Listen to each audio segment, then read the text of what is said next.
بسم اللہ الرحمن الرحیم الحمد للہ رب العالمین والصلاة والسلام علی اشرف الانبیاء والمرسلین وعلی آلہ وصحبہ اجمعین۔ عزیز بھائیوں اور بزرگوں، السلام علیکم ورحمۃ اللہ وبرکاتہ۔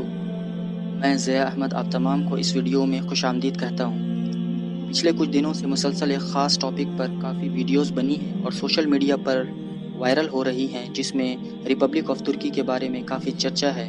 کسی کا کہنا ہے 2023 میں ترکی کے جانب سے کچھ بڑا ہونے والا ہے، کچھ لوگوں کا کہنا ہے 2023 میں پھر سے خلافت عثمانیہ قائم ہوگی۔ ان ویڈیوز میں یہ بھی بتایا جا رہا ہے کہ 1923 عیسوی میں خلافت عثمانیہ کو ختم کر کے ترکی کو ایک سیکولر ملک بنا دیا گیا تھا اور 100 سالوں کے لیے ترکی پر بہت سی پابندیاں عائد کر دی گئیں، جس وجہ سے ترکی ایک کمزور ملک بن کر رہ گیا۔ 2023 میں 100 سال مکمل ہونے والے ہیں، اس کے بعد وہ معاہدے ختم ہو جائیں گے، لہٰذا ترکی پر لگی تمام پابندیاں ہٹا لی جائیں گی اور ترکی ایک طاقتور ملک کی شکل میں ابھرے گا۔ ترکی تمام مسلم ممالک کو متحد کر کے خلافت قائم کرے گا اور ترکی کے صدر طیب اردوغان اسلامی سلطنت کے خلیفہ ہوں گے، اور جس وجہ سے یورپ اور امریکہ ڈرے ہوئے ہیں۔ ساتھ ہی ترکی کے صدر اردوغان کی تعریفیں کی جا رہی ہیں۔ برصغیر میں ان تمام باتوں کو زیادہ ہوا دی گئی ایک T V drama Ertugrul Ghazi شروع ہونے کے بعد۔ عزیز بھائیوں، انشاءاللہ میں ایک حقائق سے پردہ اٹھانے کی کوشش کروں گا پورے دلائل کے ساتھ۔ سب سے پہلے 2023 میں ختم ہونے والے معاہدے کے بارے میں، دوسرا ارطغرل غازی ڈرامہ کے بارے میں، اور تیسرا صدر ترکی طیب اردوغان کے بارے میں۔ میں آپ کو یہ بات واضح کر دوں کہ نہ ہی مجھے کسی سے دشمنی ہے، نہ ہی کسی خاص فرقے سے میرا تعلق ہے، اور نہ ہی مجھے اس ویڈیو کو بنانے کے لیے اسپانسرشپ دی گئی ہے۔ میں ایک بندہ مومن ہوں اور حقائق کو آپ کے سامنے لانے کی کوشش کر رہا ہوں، جس لیے یہ ویڈیو آپ کے سامنے ہے۔ تو آئیے بات کرتے ہیں 2023 میں ختم ہونے والے معاہدہ کے بارے میں۔ خلافت عثمانیہ ختم ہونے کے بعد نیا ملک ریپبلک آف ترکی وجود میں آیا۔ اس وقت یورپ کے کئی ملکوں اور ترکی کے درمیان ایک معاہدہ ہوا جسے ٹریٹی آف لوزان کے نام سے جانا جاتا ہے، اور اس معاہدے میں تھا کہ ترکی کا علاقہ کہاں سے کہاں تک ہوگا، ترکی کی فوجیں کن جگہوں سے ہٹائی جائیں گی اور دوسرے ملکوں سے اس کا قبضہ ہٹا لیا جائے گا۔ ٹریٹی آف لوزان میں کہیں اس بات کا ذکر نہیں ہے کہ ترکی کے اوپر مختلف قسم کی پابندیاں عائد کی گئی ہیں، جیسا کہ ویڈیوز میں دعویٰ کیا جا رہا ہے۔ 2023 میں یہ معاہدہ ختم ہونے والا ہے، اس کا بھی کوئی ذکر نہیں ہے۔ ٹریٹی آف لوزان ایک پیس ٹریٹی تھا، یورپ اور ترکی کے درمیان امن قائم کرنے کے لیے، نہ کہ ترکی پر سینکشنز لگائے گئے تھے۔ ہاں، یہ بات سچ ضرور ہے کہ ترکی میں 2023 میں پریزیڈنٹ کے انتخاب کے لیے جنرل الیکشن ہونے والا ہے۔ یہ بات جان کر آپ کو حیرانی ہوگی کہ خلافت عثمانیہ کو 1923 عیسوی میں سیکولر ملک نہیں بنایا گیا تھا، بلکہ خلافت عثمانیہ کو ماڈرنائز کرنے کے لیے 1839 عیسوی میں سیکولر بنایا گیا، جس کا تنظیمات نام دیا گیا تھا، اور پہلا کانسٹیٹیوشنل ایرا 1876 میں بنا، جس میں اسلامی قانون کو بدل کر سیکولر قانون بنایا گیا۔ 1839 کے خلافت عثمانیہ میں ہوموسیکشولیٹی کو ڈی کریمنلائز کیا گیا، شراب خانہ بنایا گیا، شراب کو حلال کر دیا گیا، اور بینکنگ سسٹم میں سود کا نظام لایا گیا۔ خلافت عثمانیہ میں نیشنلزم اور سیکولرزم کو فروغ دیا گیا۔ خلافت عثمانیہ کو ریفارم کیا گیا، یہاں تک کہ لوگوں کے لباس بھی نئے قسم کے بنائے جانے لگے اور فوج کی یونیفارم بھی یورپ کے فوجوں کی طرح بنائے جانے لگے، اور اس ریفارم کی سوچ تھی سلطان محمود II اور ان کے بیٹے عبد المجید I کی، اور اس نئے خلافت عثمانیہ نے مصطفیٰ کمال اتا ترک جیسا لیڈر پیدا کیا جو ریپبلک آف ترکی کا فاؤنڈر تھا۔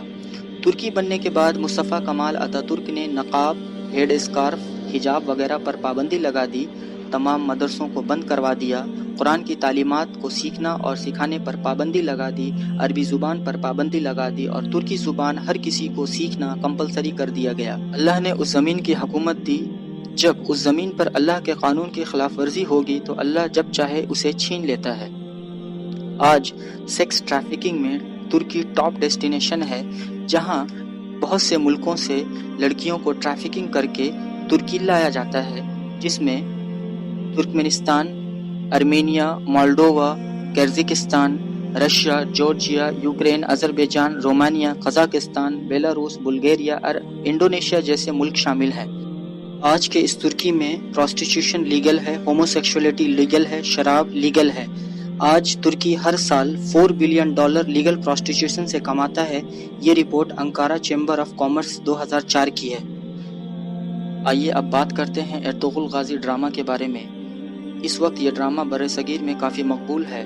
مسلمان اس ڈرامے سے اپنی بھولی ہوئی تاریخ کو یاد کر رہے ہیں، ایسا لوگوں کا ماننا ہے۔ اس ڈرامے میں عربی کلمات یعنی انشاءاللہ، ماشاءاللہ کے ساتھ ساتھ ایکشن، تھرلر، رومانس سب کچھ ہے، جیسا کہ ایک ڈرامہ کو اچھا دکھانے کے لیے کیا جاتا ہے۔ حال ہی میں پنجاب یونیورسٹی پاکستان کے ایک پروفیسر ڈاکٹر فراز انجم نے کہا ہے کہ اوریجنل ہسٹری ریکارڈ کے مطابق ارطغرل ایک غیر مسلم تھا اور یہ ڈرامہ ایک فکشن ہے۔ ارطغرل غازی اور ان کا باپ سلمان شاہ دونوں کا کوئی ہسٹوریکل ریکارڈ موجود نہیں ہے، بلکہ ان کے بارے میں لکھا گیا ہے کہ یہ لوگ خراسان اور ایشیا کے کوچے کے سرحدوں میں جہاں رہا کرتے تھے، جس قبیلے سے تعلق رکھتے تھے، اس قبیلے کے لوگ اور وہاں کے لوگ بت پرست تھے۔ ان کے قبیلے کا پہلا شخص جو اسلام قبول کیا وہ عثمان تھے، ارطغرل کا بیٹا۔ اس تاریخ کو جاننے کے لیے پڑھیے کتاب تاریخ دولت عثمانیہ، سید سلمان ندوی کی لکھی ہوئی یہ کتاب ہے۔ ارطغرل غازی ڈرامہ کے بارے میں کہا جا رہا ہے کہ پریزیڈنٹ ٹرمپ نے اسے سائلنٹ بوم کہا ہے اور امریکہ اس ڈرامہ سے ڈرا ہوا ہے۔ میرے بھائیوں، اگر ٹرمپ نے اسے سائلنٹ بوم کہا ہے تو کہاں کہا ہے، کس میڈیا میں اس کا ذکر ہے؟ اگر امریکہ ڈرا ہوا ہے تو پھر نیٹ فلکس پر اس ڈرامہ کو بیچ کر پیسہ کون کما رہا ہے؟ نیٹ فلکس تو امریکہ کا ہے۔ اس ڈرامہ میں کام کرنے والے لوگ پروفیشنل ایکٹرز ہیں اور ماڈلز ہیں جو کیریکٹر کو اسکرین پر پلے کرتے ہیں، لیکن ہمارے لوگ ارطغرل کو اپنا ہیرو اور آئیڈیل بنا کر اپنے فیس بک اور واٹس ایپ کے وال پیپر پر اس کی فوٹو لگائے ہیں اور کچھ لوگ اپنے کاروں پر بھی اس کی تصویر لگائے ہیں۔ تمام ایکٹرز کی اصل زندگی اور اسکرین والی زندگی مختلف ہوتی ہے، یہ بات ہمارے نوجوان کو سمجھ نہیں آ رہی ہے۔ اس ڈرامہ میں ایک ولی اللہ ابن عربی کو دکھایا گیا ہے جس کے ذریعہ صوفیزم کو خوب پروموٹ کیا جا رہا ہے۔ میں ابن عربی کے تعلق سے کچھ نہیں کہوں گا کہ وہ صحیح تھے یا غلط تھے، لیکن اہل سنت کے جمہور علماء کا کہنا ہے کہ وہ دین اسلام میں نئی چیز پیدا کیے اور نئے نئے عقائد کو جنم دیے۔ ویسے ان کے ماننے والوں کا کہنا ہے کہ ابن عربی وحدت الوجود کے بانی تھے۔ میں یہ کہوں گا کہ وہ وحدت الوجود کے بانی تو نہیں تھے، البتہ انہوں نے فلسفہ وحدت الوجود، وحدت الشعود اور حلول جیسے عقائد کو خوب ہوا دی اور اس فلسفہ پر بہت سی کتابیں لکھی ہیں۔ یہ کون سا فلسفہ ہے، اس بارے میں بات کرتے ہیں۔ صوفی حضرات کے ہاں عقیدہ ہے کہ انسان عبادت و ریاضت کے ذریعہ اس مقام پر پہنچ جاتا ہے کہ اسے کائنات کی ہر چیز میں اللہ نظر آنے لگتا ہے، یا وہ ہر چیز کو اللہ کی ذات کا جز سمجھنے لگتا ہے۔ تصوف کی اصطلاح میں اس عقیدے کو وحدت الوجود کہا جاتا ہے۔ عبادت اور ریاضت میں مزید ترقی کرنے کے بعد انسان کی ہستی اللہ کی ہستی میں مدغم ہو جاتی ہے اور وہ دونوں یعنی اللہ اور انسان ایک ہو جاتے ہیں۔ اس عقیدے کو وحدت الشہود یا فنا فی اللہ کہا جاتا ہے۔ پھر عبادت اور ریاضت میں مزید ترقی سے انسان کا آئینہ دل اس قدر لطیف اور صاف ہو جاتا ہے کہ اللہ تعالیٰ کی ذات خود اس انسان میں داخل ہو جاتی ہے، جسے حلول کہا جاتا ہے۔ انسان اللہ کا جز ہے اور حصہ ہے، یہ عقیدہ ہر زمانے میں کسی نہ کسی شکل میں موجود رہا ہے۔ ہندو مت کے عقیدہ اوتار، بدھ مت کے عقیدہ نرواں اور جین مت کے ہاں بت پرستی کی بنیاد ہی فلسفہ وحدت الوجود اور حلول ہے۔ یہودیوں نے فلسفہ حلول کے تحت ہی حضرت عیسی علیہ السلام کو اللہ کا بیٹا یعنی جز قرار دیا اور مسلمانوں میں اس کی ابتدا عبداللہ بن سبا نے کی، جو یمن کا یہودی تھا۔ مسلمان بن کر لوگوں میں یہ عقیدہ پھیلایا۔ ان تمام باتوں کے تعلق سے اگر آپ کتاب پڑھنا چاہتے ہیں تو دیکھیے کتاب اسلامی تصوف میں غیر اسلامی تصوف، شریعت اور طریقت، احکام شریعت، حکایت اولیاء وغیرہ۔ اب یہ کوئی کہہ سکتا ہے کہ یہ تو ایک فرقہ ہے، لیکن صوفی تو کلمہ پڑھتے ہیں، صوفیزم کو ماننے میں کیا برائی ہے؟ تو میرے عزیز بھائیوں، اللہ نے قرآن میں ارشاد فرمایا، سورہ مائدہ کی آیت نمبر 3 میں اللہ تعالیٰ فرماتا ہے، الیوم اکملت لکم دینکم واتممت علیکم نعمتی ورضیت لکم الاسلام دینا، یعنی آج میں نے تمہارے لیے دین کو مکمل کر دیا اور اپنی تمام نعمتیں پوری کر دیں اور اسلام کو بحیثیت دین پسند کر لیا، یعنی ہمارا دین دین اسلام ہے اور یہ دین مکمل ہو گیا ہے۔ حجۃ الوداع کے موقع پر اللہ پاک نے یہ آیت نازل فرمائی اور ہمارا دین مکمل کر دیا، اور اسی دن اللہ کے رسول صلی اللہ علیہ وسلم نے خطبہ ارشاد فرمایا اور اپنے صحابہ کرام رضوان اللہ اجمعین سے پوچھا کیا میں نے دین کی تبلیغ کر دی؟ سب نے کہا ہاں۔ اور 3 بار آپ صلی اللہ علیہ وسلم نے پوچھا اور سب نے کہا ہاں۔ پھر آپ صلی اللہ علیہ وسلم نے شہادت کی انگلی صحابہ کرام کی طرف اٹھائی اور آسمان کی طرف اٹھا کر کہا اے اللہ گواہ رہے۔ ایسا 3 بار آپ صلی اللہ علیہ وسلم نے کیا۔ اس قرآنی آیت اور حدیث سے ہمیں پتہ چلتا ہے کہ اللہ پاک نے دین کو مکمل کر دیا ہے اور اللہ کے رسول صلی اللہ علیہ وسلم کے ذریعہ سے ہم تک پہنچا دیا۔ جب دین مکمل ہے تو پھر یہ عقائد صوفیزم والے کہاں سے آ گئے؟ کیونکہ قرآن و حدیث میں اس کفریہ عقائد کا کوئی بیان نہیں ہے، تو اس کا کیا مطلب ہے کہ دین میں کچھ باقی رہ گیا تھا جو نعوذ باللہ بعد میں ان بزرگوں کے ذریعہ سے ہمارے پاس لایا جا رہا ہے۔ صحیح مسلم کی روایت ہے، اللہ کے رسول صلی اللہ علیہ وسلم نے ارشاد فرمایا فَإِنَّ خَيْرَ الْحَدِيثِ كِتَابُ اللَّهِ وَخَيْرَ الْهَدْيِ هَدْيُ مُحَمَّدٍ صلی اللہ علیہ وسلم وَشَرَّ الْأُمُورِ مُحْدَثَاتُهَا وَكُلُّ مُحْدَثَةٍ بِدْعَةٌ وَكُلُّ بِدْعَةٍ ضَلَالَةٌ وَكُلُّ ضَلَالَةٍ فِي النَّارِ۔ بلا شبہ سب سے سچی بات اللہ تعالیٰ کی کتاب ہے اور سب سے بہترین طریقہ محمد صلی اللہ علیہ وسلم کا طریقہ ہے، اور سب سے بدترین کام وہ ہیں جو دین میں نئے ایجاد کیے جاتے ہیں، اور دین میں ہر نئی ایجاد بدعت ہے اور ہر بدعت گمراہی ہے اور ہر گمراہی کا انجام آگ ہے۔ کچھ لوگ یہ بھی کہہ سکتے ہیں کہ کلمہ پڑھنے والا مشرک کیسے ہو سکتا ہے؟ تو میرے بھائیو آئیے قرآن سے پوچھتے ہیں۔ ارشاد باری تعالیٰ ہے، سورہ انعام کی آیت نمبر 82 میں اللہ پاک ارشاد فرماتا ہے الذین آمنوا ولم یلبسوا ایمانہم بظلم اولئک لہم الامن وہم مہتدون۔ فرمایا امن انہی کے لیے ہے اور راہ راست پر وہی ہیں جو ایمان لائے اور اپنے ایمان کو ظلم یعنی شرک کے ساتھ آلودہ نہیں کیا۔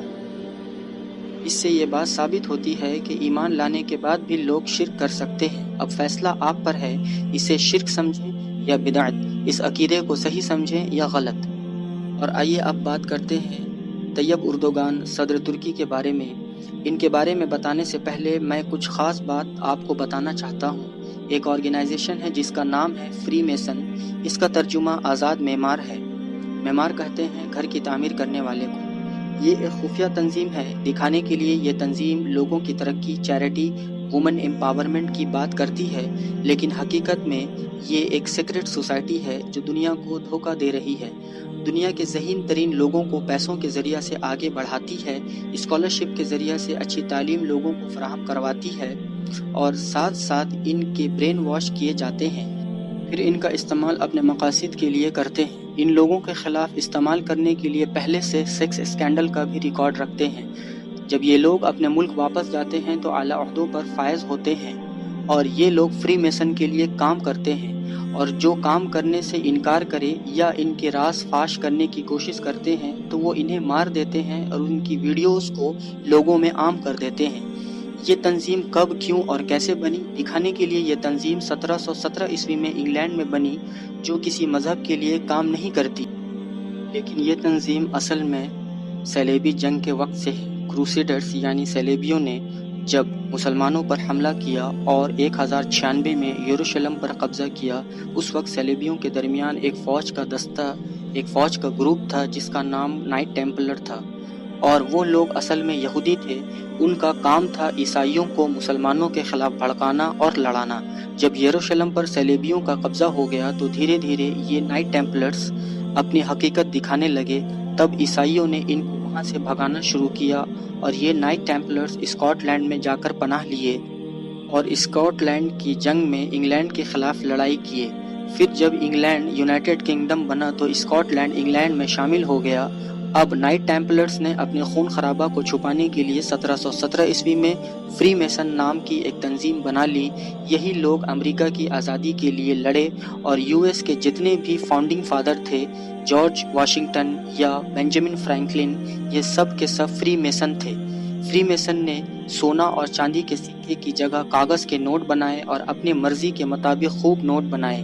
تمام سونے اور چاندی کے سکے بینک میں جمع کر لیے، امریکہ کی اکنامی اپنے کنٹرول میں کر لیا، اور پھر federal bank of America IMF وغیرہ بنا کر پوری دنیا کی اکنامی کو اپنے زیر اثر رکھا۔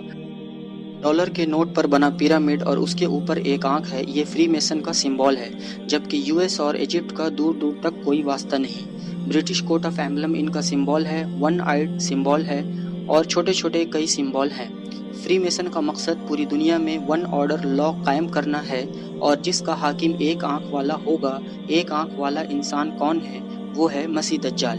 فری میسن تنظیم کام کرنے کے لیے میسونک لاج بنواتی ہے۔ ہندوستان میں حیدرآباد میں موجود ہے۔ ترکی میں پہلا میسونک لاج 1721 عیسوی میں استنبول میں بنا تھا۔ 1856 عیسوی میں اس میسونک لاج کو بڑا بنوایا گیا جب اس کے ممبر سلطان مراد فائب بنے تھے۔ یہ خلافت عثمانیہ کے پہلے سلطان تھے جو فری میسن کے ممبر بنے۔ 1876 عیسوی میں سلطان عبدالحمید خان نے اس پر پابندی لگا دی۔ ترکی کے فاؤنڈر مصطفیٰ کمال اتا ترک بھی بہت بڑا فری میسن تھا۔ ان ساری معلومات کے لیے پڑھیے کتاب گلوبل فری میسنری، جس کا آتھر ترکی کا مشہور لیڈر اور اول درجہ کا 33rd ڈگری فری میسن ہے۔ اس کا نام ہے عدنان اختار، اور کتاب پڑھیے دا ہیرام کی۔ میں نے آپ کو فری میسن کے بارے میں کیوں بتایا، آئیے بات کرتے ہیں۔ ترکی کے حریت ڈیلی نیوز کا ایک جرنلسٹ نام مہمت یلماز، یہ 1 مئی 2015 کی ایک رپورٹ میں لکھتا ہے کہ ترکی میں نیشنل سیکیورٹی کونسل کی ایک میٹنگ جو کہ 29 اپریل 2015 میں طیب اردوغان کے پیلس میں رکھی گئی۔ ہال کے اندر ایک بڑا ٹیبل تھا جس کے بیچ میں ایک ماربل کا بنا پیرامڈ تھا، اور اس پیرامڈ کے چاروں دیوار پر گھڑی بنی تھی جو دراصل آنکھ کی طرح دکھ رہی تھی۔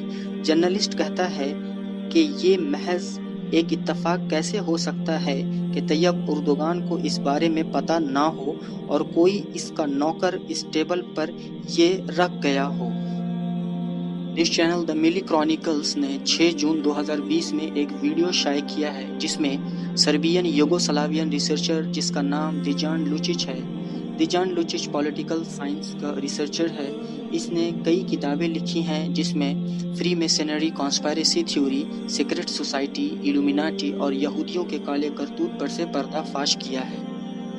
اس انٹرویو میں دیجان لوچچ نے بتایا ہے کہ ترکی کے صدر طیب اردوغان ایک فری میسن ہے جو ڈومنی نام کی ایک سیکرٹ سوسائٹی جو کہ یہودیوں کی ہے اس کا ممبر ہے۔ دیجان لوچچ کا دعویٰ ہے کہ طیب اردوغان ایک جیو ہے، یعنی یہودی ہیں۔ اس نے بہت سے دعوے کیے ہیں۔ ان کی ویڈیو یوٹیوب پر موجود ہے اور دا ملی کرونیکلز میں ان کا انٹرویو بھی موجود ہے۔ طیب اردوغان ایک طرف اسرائیل کو کرٹیسائز کرتا ہے اور دوسری طرف اسرائیل جا کر زائنزم کا بانی ٹیوڈر ہیزل کی قبر پر خراج عقیدت پیش کرتا ہے۔ طیب اردوغان نے 2016 میں اسرائیل کی ایمبیسی کو ترکی میں ری اوپن کروایا۔ طیب اردوغان ایک طرف اسرائیل کی دشمنی کی بات کرتا ہے اور دوسری طرف اسرائیلیوں کو یعنی کہ یہودیوں کو ترکی میں بغیر ویزا داخلہ دیتا ہے 90 ڈیز کے فری اسٹے کے ساتھ۔ کاش کہ یہ فیسلٹی فلسطینیوں کو بھی مل پاتی۔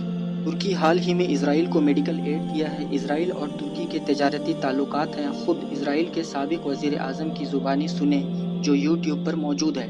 اسرائیل اور ترکی کے جوائنٹ ملٹری ڈرل ہوتے ہیں۔ 2003 میں جب عراق پر حملہ کرنا تھا، یو ایس نے ترکی کو $6 بلین کی مدد دی اور $2 بلین کا ملٹری ایڈ دیا تاکہ ترکی کا ایئر بیس استعمال کرے۔ $24 بلین کا قرض ترکی کو امریکہ نے دیا کم انٹرسٹ ریٹ پر۔ لوگ کہتے ہیں اردوغان نے سیرین ریفیوجیز کو پناہ دیا۔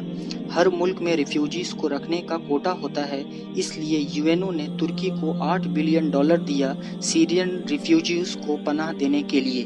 وہ معاہدہ 2016 میں ختم ہو گیا۔ استنبول سے ٹیل اویو کے لیے فلائٹس جاری ہو چکی ہیں۔ یہ تھی چھوٹی سی حقیقت خلافت عثمانیہ، ارطغرل ڈرامہ اور طیب اردوغان کے بارے میں۔ آج جو لوگ ترکی اور طیب اردوغان کے بارے میں بڑی بڑی باتیں کر رہے ہیں، یہ سب جھوٹ اور فریب کے علاوہ کچھ نہیں۔ دنیا میں ہر طرف فتنہ ہے، بڑی سازشیں کھیلی جا رہی ہیں، اس لیے ہم سب کو محتاط رہنے کی ضرورت ہے۔ علم حاصل کریں اور اپنے ایمان کو مضبوط بنائیں، ورنہ کوئی تنظیم خلافت کے نام پر آپ کا استعمال کر کے اپنا محل بنائے گی۔ ہم پچھلے دنوں دیکھ چکے ہیں کس طرح اسلامک اسٹیٹ کے نام پر لوگوں کو قتل کیا گیا اور نوجوانوں کو بہکایا گیا۔ ترکی میں خلافت آنے کی بات لوگ کر رہے ہیں۔ اگر مان لیا جائے کہ خلافت آ بھی جاتی ہے تو کیا برصغیر کے یہ لوگ جو ہر وقت خلافت قائم کرنے کی بات کرتے ہیں ترکی میں جا کر رہیں گے؟ اول یہ کہ یہی لوگ اس کی مخالفت میں کھڑے ہو جائیں گے۔ جس قوم کا بڑا طبقہ توحید اور شرک میں فرق نہ جانے اور بے نمازی ہو، تمام حرام کاموں میں ملوث ہو، جن کی تجارت سود پر کھڑی ہو، بینک سے سود پر پیسے لے کر گھر گاڑی اور گیجٹس خریدتے ہیں، ان لوگوں کے لیے اسلامی نظام مصیبت بن جائے گا، کیونکہ اس کے بعد ارطغرل غازی میں حلیمہ باجی کا لو ٹرائنگل دیکھنے نہیں ملے گا۔ دن رات گھروں میں ناچ گانے چلتے ہیں، یہ سب بند ہو جائیں گے۔ عزیز بھائیو، اللہ تعالیٰ قیامت کے دن آپ سے نہیں پوچھے گا کہ تم نے ترکی میں خلافت قائم کرنے کے لیے کیا کیا۔ اللہ آپ سے آپ کے بارے میں پوچھے گا اور آپ کے ماتحت ہیں اس کے بارے میں پوچھے گا، کیونکہ اللہ آپ کی ذمہ داری سے زیادہ نہیں پوچھتا۔ اللہ تعالیٰ کا فرمان ہے سورہ بقرہ کی آیت نمبر 286 میں، اللہ فرماتا ہے لا یکلف اللہ نفسا الا وسعها لها ما کسبت وعلیہا ما اکتسبت۔ اللہ تعالیٰ کسی جان کو اس کی طاقت سے زیادہ تکلیف نہیں دیتا، جو نیکی وہ کرے وہ اس کے لیے ہے اور جو برائی وہ کرے وہ اس پر ہے۔ ہمیں چاہیے کہ ہم خود کو جہنم کی آگ سے بچائیں اور اپنے گھر والوں کو جہنم کی آگ سے بچائیں۔ اللہ پاک قرآن میں ارشاد فرماتا ہے سورہ تحریم کی آیت نمبر 6 میں، یا ایھا الذین آمنوا قوا انفسکم واہلیکم نارا وقودھا الناس والحجارہ، فرمایا اے ایمان والو، تم اپنے آپ کو اور اپنے گھر والوں کو اس آگ سے بچاؤ جس کا ایندھن انسان اور پتھر ہے۔ وآخر دعوانا الحمد للہ رب العالمین واللہ اعلم بالصواب۔